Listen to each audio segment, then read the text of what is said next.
I was talking to Sue. I saw some lights. Okay. It's crazy. It's crazy.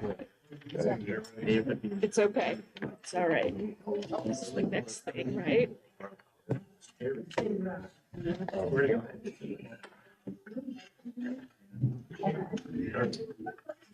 Yeah.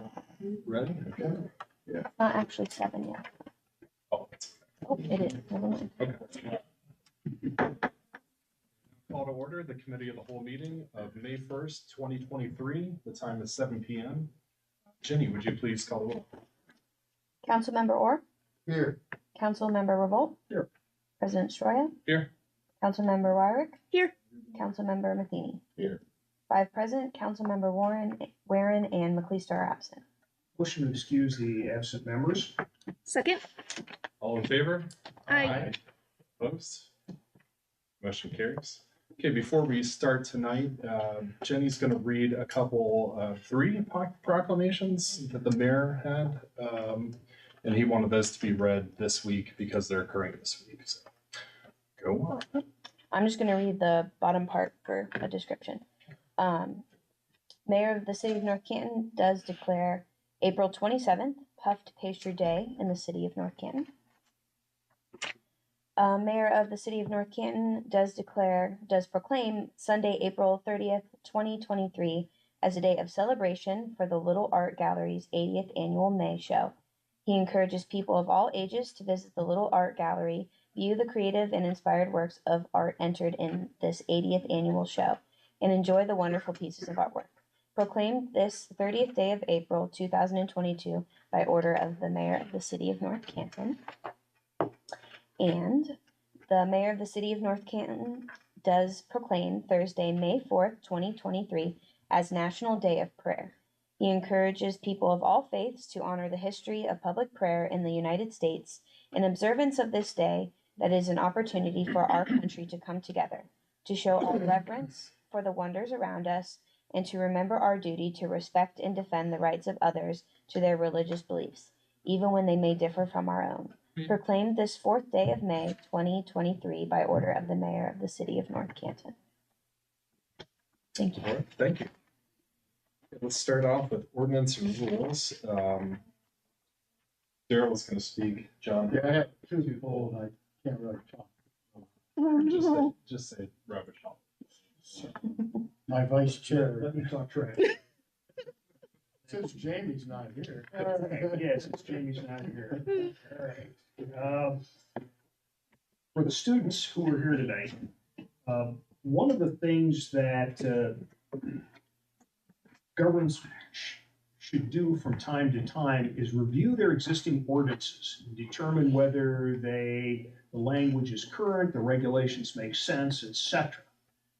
And then either eliminate them or modernize them through amendment.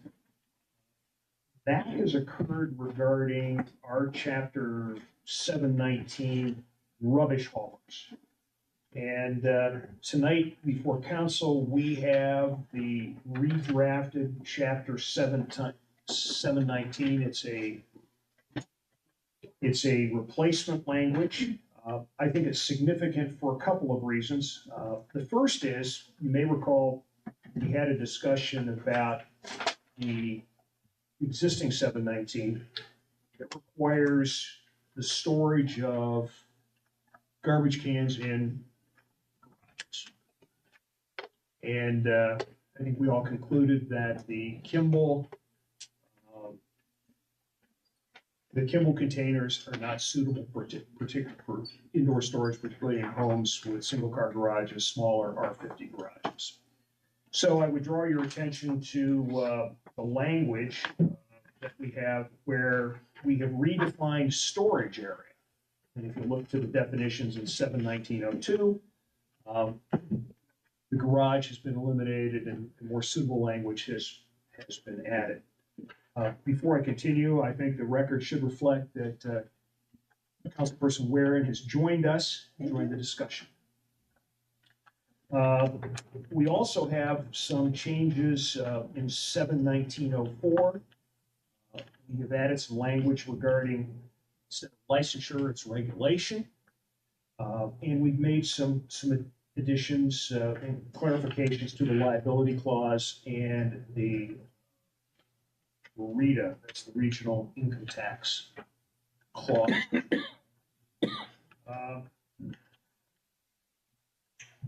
Does anybody have any questions about this? It's pretty clean cut. The language is pretty clear. Patrick, do you have anything to add to this? I would say that in the past, the way the ordinance was written required these extraneous trash haulers to post bonds. And this is not something that has ever been done in the city. And I think the intent was to focus it on those that, you know, were not part of the city's residential trash pickup program that we do now for Kimball, really designed for outside groups that might be doing commercial activity, you know, outside of, you know, waste management or Republic. There really aren't, we can tell, you know, very many mom and pop trash haulers. But I think we took that into account, that if there were, in rewriting this, how would we want that to play out? With certificates of insurance, naming us as additional insured, really looking at them as registering as a contractor operating in the city, per se, and looking at it from that perspective rather than this licensure kind of thing.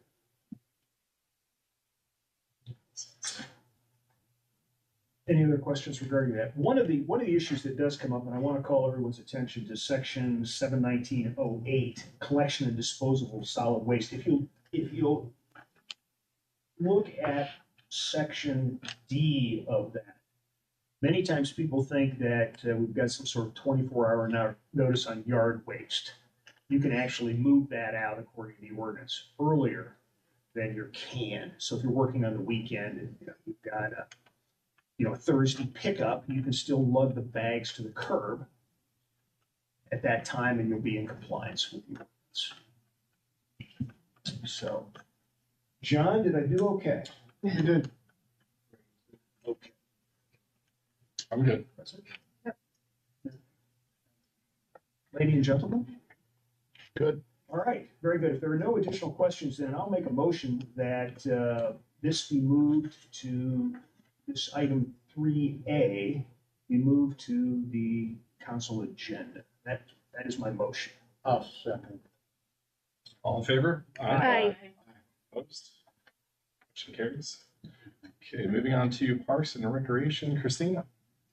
Okay, so we have an opportunity to apply for a NatureWorks grant through the Ohio Department of Natural Resources, and the state of Ohio requires that council agrees to this application before it can be submitted. So what we'd like to do is apply for funding for a new playground structure and play surface at Dogwood, the pool, not the playground, behind like where that splash pad area is. Currently the surface is mulch, which is terrible for bare feet and clogs the filters of the pool. So no good. And so this would be part of the overall renovation of the Dogwood pool. So the grant provides up to a 75% reimbursement. We'll have to pay at least 25% of it. Catherine Farina told me that she has a quote for about $40,000 to $50,000 for the playground equipment, and then somewhere between 25 and 40 for that surface, and that includes the shipping and the installation and the products. So we just need to give her permission to submit the grant. Do you have anything to add to that, Patrick? Covered well. Sounds good. Is it a pretty likely that we've got the grant? I don't know that. Yeah. Yes. Okay. Yes. Will we have it in before the pool opens? No, this all starts next Fall. Labor Day. We start. Oh, it's a year from now? Wow. Yeah, because the pool opens like, Yeah. yeah. Yeah. Yeah. Anyone have any questions? Christine, is that a motion? I would like to make a motion that we move this to the council agenda. Revolt will second. All in favor? Aye. Opposed? Motion carries. Thank you. Okay, moving on to personnel and safety. David? Okay. As Mr. Revolt stated earlier, there are times when our ordinances and our charters are in conflict and we need to correct them. So this is an ordinance amending Chapter 135, Department of Fire and Emergency Medical Services, specifically Section 135.02, Chief of the Department, codified ordinances of the City of North Canton to correct this conflict, because right now it's set up that the mayor appoints this, and in actuality, the administrator does that with the approval of the mayor. And we need to get those two in line so that ordinances match our charter. I get that correct? That is correct. Would like to add. This conflict originated in 2004 when a city council at that time changed what had been a long-standing practice, having the administrator be a part of that plan. I'm not sure what was going on in 2004, precedes my time here. But that was done. So this was through looking at all the various provisions concerning civil service. We were looking at some rewrites, and it just led you to look at ordinances that probably haven't been looked at in a long time. It stood out. We asked for a legal opinion to confirm, and legal opinion came back that yes, this is in conflict with the charter. Sounds good. Questions? No, I just want to say thank you for taking the time to look for updated and conflicting things where I mean, this is a perfect example. It says in the charter this, and then somehow legislation got passed Well, to sometimes, change that, and there's very specific process right. to amend the charter. No, that wasn't taken, so good catch, thank you. And sometimes, we have so many ordinances Yeah, that until something happens, you don't go and, you're Sure. not gonna change. So, Right. but sometimes even that happens and you still sit by and are like, oh, we're leaving it as is. I mean, and it was just interesting that last week we had all these conversations about the trash and the bins. And because it came up, people were starting to Yeah. question, and now you're like, we can't accommodate 5,000 plus. Yeah, Anything else? I'll make a motion that we move item 5A to the council agenda. 10 seconds. all in favor? Aye. Opposed? Motion carries. Okay, and now we'll have a special presentation. Patrick?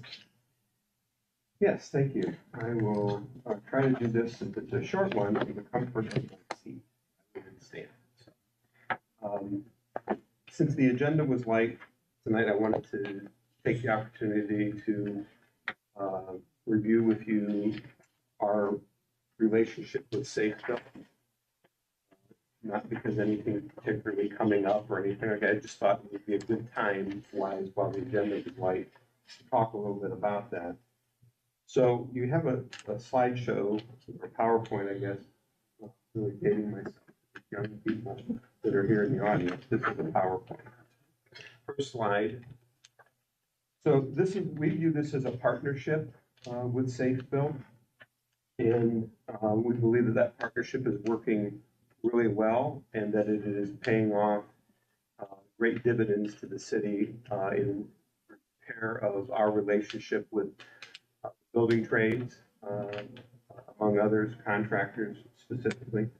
So what is it that Safeville presently provides to the city of North Canton? So we'll go down this checklist here. Building official services. So, Marty Van Gundy is the chief building official.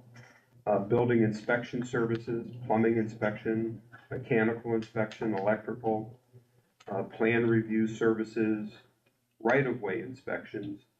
And then we recently, about a year ago or so, added code enforcement services. And then, of course, just last year, rental code enforcement. So you see that the partnership is growing. In reviewing some of the current and ongoing projects that they have, because Safeville is an entity that operates in multiple jurisdictions throughout the United States, we're able to draw upon them for expertise in crafting new legislation. One such example is the grading ordinance that council has been moving on. So this was in consult with Safeville, in pulling language from other municipalities around the country that they do business with, and being able to pull that together makes it an easier lift. They assisted in the completion of the Open Gov migration for code enforcement cases, Planning Commission, Zoning and Building Board of Appeals. And I think as Ben mentioned the last time, really for the first time now, when this project is completed, we will be able to have all of the data from all three different software vendors that have been used over the last 25 years into one platform with all that information on every property's complete history. That's not been available before. That's huge. They assisted in revisions to the zoning code to help promote multifamily development in the Main Street zoning. As far as a company, they've done an implementation of software enabling more efficient internal reporting of inspection, plan review, and travel time for our inspecting team of professionals. So we have a company that's investing in itself to make it more efficient, to be able to provide more services. And you think of the model that we had before, where this was all internal. There was no investing in the software, in the means to run a department. So we outsourced this department to Stateville. Company-wide implementation of geo-tracking on inspection vehicles, enabling another layer of accountability and a tool for mitigation of liability. So, we have geo-tracking on our vehicles for snow removal in the winter. It kind of tells us how fast they're going, where they're going, to kind of deal with sometimes mistaken impressions of who knocked over their mailbox when it was plowed. And the same thing here. One of the things that, we hear a lot about is, oh, well, the inspector never showed up, and now my job is behind schedule. No, we are able to show that the inspector was there. You weren't there, but the inspector was there. Because if you were there, this would have happened because the geo-tracking device puts them at the site at the appointed time. So these are all good things for us. We drill down a little bit into the numbers. We're going to look at building and zoning permits, and we've got two complete calendar years, 2021 and 2022. And you can see, how that is ratcheting up. We're up to, in 2022, almost 1,800 permits issued. It breaks them down by type, whether they're a zoning, mechanical, electrical, plumbing, building, to give you an idea of the workload. Even though we're largely a built-out city, you can still see there's a tremendous volume of work here. And then in 2023, that's through the first quarter, you can get an idea of where we're at. So we'll see how it goes. It is a subject to, the economic cycle that we go through. And we expect that as 2023 continues to unfold, the economic cycle is going to be a difficult one for the building trade. We'll go to the next slide. So we talk about code enforcement. This is a fascinating one. So we'll start in the upper left-hand corner of the screen with the pie chart. This is cases by type. So the large blue portion of that pie just shows these are regular types of code enforcement cases, not specific, perhaps to a specific chapter. Grass and weeds is appropriately colored green. Kudos to Ben. Parking violations are in the red, building code violations in this off-colored purple. And you get an idea percentage-wise. Through April 30th, 2023, it makes sense that only 12.83% of our complaints are grass and weeds. We haven't gotten to that part yet. I turned in a few on my way down here to the meeting. The bottom left corner, top 5 addresses by number of cases in the last 5 years. So 217 Summit Street Southeast comes in number 1 with 11 different cases, and then you can see the addresses moving down the screen. If we take a look at the center top portion, the graph, these are the number of North Canton nuisance enforcement data all time. These are all the cases over time in the last 13 years. And you can kind of see the trend is up, but there are wild swings in between. We think that the big spike that occurred from 2015 up, there was a time when the city really went for the low-hanging fruit, which were temporary sign violations. And every time the code enforcement officer would pick up a sign, they'd enter a new case for it.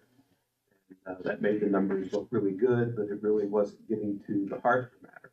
And we know that from the community surveys that have been done over the last several cycles, that residents were most disaffected with the code enforcement. So it has been a mission of this administration to push forward with that. And so we think that we're starting to make some headway into that. Moving over to the right, you have the top 10 cited code sections in that rainbow colored pie chart. It's cited by code number. And then in the bottom right corner, the 3-year number of cases with their active status. So, you know, most of them are closed, like the big green section of that pie chart.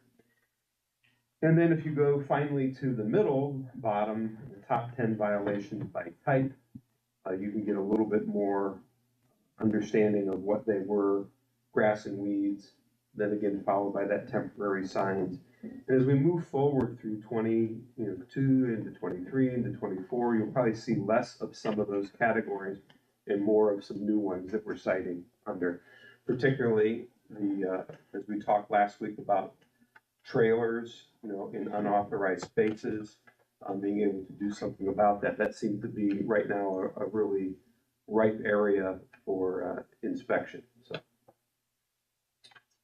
Finally, the last slide is on rental registration. And across the top, you get an idea. This is just from November of 2022. So as we rolled into when this legislation would take effect January 1st, you can see they kind of peaked. And then as we went down into February into March, it was just a few straggling in. But then we started we'll call it our gently nudging campaign that, hey, you haven't registered and you need to register. And so we've been pushing those, and those are a little bit more formal in that they get certain written communication from us that tells them they have such a period of time to register or they will be cited. So you can see that that's picked up then back into April. And we, constantly find new places that were perhaps miscoded at the county auditor's website that we didn't see, but through our driving around the city, we constantly find ones that we check on. So there are 1,308 total registrations, and you can see in the pie chart in the bottom left what types of registrations they are by unit. 46.48% of them are apartments of 4 to 8. 26.2 in the orange are single-family homes, duplexes in the brown, and the smaller triplex and other. So it gives you a good idea of where we're at, that we're moving through this, and that we will be coming back in August when we do the budget to talk to you about that next step, hitting the units that are 9 or more above in a building, and what that looks like. So all in all, going very well. I might add that today we and we talk about code enforcement, I'm gonna steal a little bit of Councilman Revolt's thunder, unless you wanna do it, if you're gonna talk No, about it. because you're anticipating my question for you, so please go ahead. No, I was gonna talk. My question for you Yes. is, why does this matter to the average homeowner in North Canton? Well, that's a very good question. It should be fairly obvious. Perhaps you when- can cite. Yes, I will, as an example. So, this has a direct correlation on property values. It has a direct correlation on, the aesthetic look of the city, and then how you feel about psychology of how you feel about your city and where you live and the neighborhood you live in. And we know that when properties are allowed to deteriorate on the outside, that it's most likely they're also deteriorating on the inside, and vice versa. If they're deteriorating on the inside as a rental, tenant isn't keeping it up nice, chances are nobody cares about the outside as long as the check comes in. And so what you'll find is that these have a direct correlation on property values. We know the study that we've done over the years on the residential inside the city, it's very little movement, if any. And that's really where the core of the decay is in the center urban area. So, it doesn't affect Monticello, Auburn Knolls, the Sanctuary, Chatham Creek, that's where I used to live, can't remember the name. But in any event, all those recent developments, they're all in really nice shape still. But it's the older parts of North Canton that we see the worst of it. So some of these violations go back a long time. As we look now through the history, we see that some of these properties have taken a tremendous amount of time over the years, but we've never had the right pieces and parts together to effectively get an outcome. Well, we have that now. What were those pieces and parts? Well, we didn't have really an internal department that worked with direction, that worked particularly hard at it. We didn't have a management administratively at City Hall that provided direction geared towards results orientation. We didn't have a legal team that was able to go through all the hurdles that was required to provide official notice and the due process, so that if ultimately any one of these cases should go to court, that we are most likely to be successful in that endeavor because we've hit all the steps along the way. That was never able to do that. And then we have, we've contracted this service out now to a department that really can do that. So one in particular is one that just was demoed today. The city has been trying to get the property on Westfield Avenue Southwest. Been vacant for 25 years. Some commercial, I would consider commercial garages detached way far from the house that were used to do a business at one time, probably not, zoned for. And neighbors, I think the neighborhood adjoining it is, I'm correct, on Surrey Hill. Yeah. So people tolerated it and eventually just grew despondent that anything could ever be done. Well, we started pursuing this with all these things that I just laid out. And this was one that did end up in court. And that was last summer. Went to court and the city prevailed in this, that we have provided ample time for you to deal with this matter, and should you not choose to, the city will move forward with that. And so the court order gave the property owner until May 1st to get any belongings that were out. House had animals living in it. It had been known that deer had moved in and out of the house at will. So that demo occurred this morning in its entirety. Turns out that there was also in the one of the garages a bomb shelter built back in the day that had to be demoed as well. So now that that's all completed, it's down. It'll be loaded up, carted away. Dirt will be brought in, leveled out, grass planted, And then that one will be done, and then the city will be directing an invoice to the property owner to pay. Should that not be paid, we'll lien the property and follow the legal recourse that we have to us after that. But I know that a number of the people in the surrounding neighborhood have been out there and just couldn't believe it that the city actually finally was able to do something and get it done. So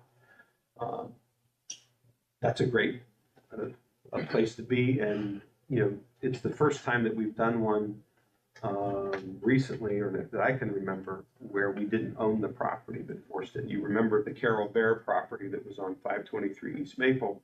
We actually purchased that and then did the demo. So this is one where had we been able to follow this mechanism in the past, we wouldn't have had to purchase it. We would have been able to effectively follow the legal recourse and probably ended up with the property, sold it to recover our expense. So it's a great day. As you indicated, the neighbors are ecstatic. Property, I can't define eyesore. It's just simply is inadequate to describe the condition of these properties. And been waiting, and I think it's a demonstration of some persistence, plan on the right people, get it done. So, you've answered my question about why all this matters. Yeah. So just to wrap up then, because this is a contract that we have with Safe Buildings, like many other contracts that we have, perform certain services, and we meet with them on a quarterly basis to review their performance under the contract and address any issues or challenges. And then on a bi-weekly basis, I meet with the entire Safe Build team and review all of the open code cases and where we are with all of this and keep moving it forward. One question for me, and final, is that on these PowerPoint presentations, you've indicated that someone is adapting software and integrating this data for our use. Did we farm that task out, or is that being done in-house, and if so, by whom? That is being done in-house. That is being done by our public policy analyst, Ben Young. He's also our IT specialist.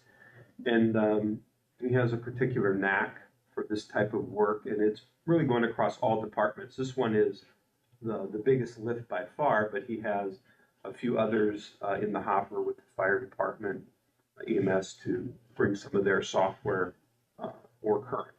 In the past, the city ended up like with software developers who were like local one-man entities, and maybe back in the day in the 80s that kind of worked, but without the resources to continually upgrade the software, fix the patches, all that kind of stuff, it became very problematic to stay current. So he's working on that, but he's a great asset to our team. The collection of this data provides us with a very real contemporary snapshot of our community, its residential health. And it does then provide guidance on actionable items. Yes, and we're looking at bringing back some changes because we now have data and we have the ability to track things. Come back to City Council with some changes to some of the things, like for instance, like on grass and weeds. Should that not rather be an accumulative thing rather than a calendar year basis? You get a do-over every calendar year. We do have perennial frequent flyers that just do not mow their grass at all and force us to mow it and then deal with it. We shouldn't have to start over just because the calendar year starts over every year.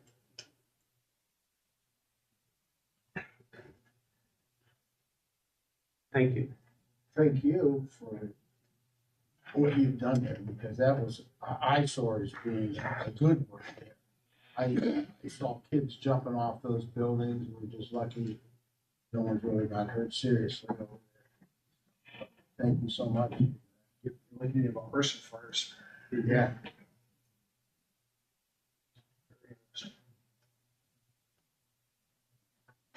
Any other questions or comments about the presentation? Thanks, Patrick. Yeah, thank you, Patrick. Entertain a motion to adjourn. Move all those? Second. All in favor? Aye. Opposed?